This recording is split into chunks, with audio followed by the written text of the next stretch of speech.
চোখের ভিতর দিয়ে বরফ ভাঙার যন্ত্র ঢুকিয়ে মস্তিষ্কের অপারেশন করতেন এক ডাক্তার।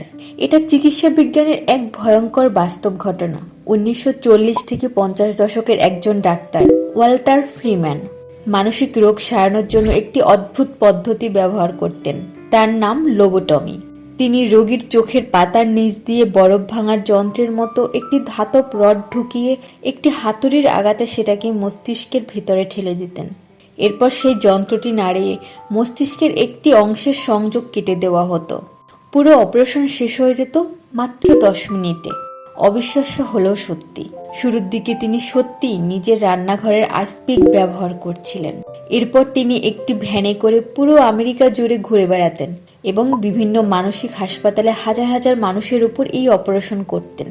কোনো আনুষ্ঠানিক সার্জারির প্রশিক্ষণ না থাকার সত্ত্বেও তিনি জীবনে প্রায় 4000 লোবোটমি করেন। এর মধ্যে প্রায় 100 জন রোগী মস্তিষ্কে রক্তক্ষরণে মারা যায়।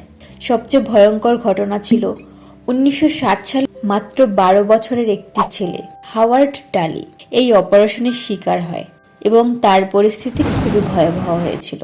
কয়েক বছরের মধ্যেই লোবোটমিকে চিকিৎসা বিজ্ঞানের ইতিহাসে সবচেয়ে বড় বড় ভুলগুলোর মধ্যে একটি ধরা হয়। তুমি কি এই অদ্ভুত চিকিৎসা বিজ্ঞান সম্পর্কে আগে জানতে? কমেন্টে জানিও।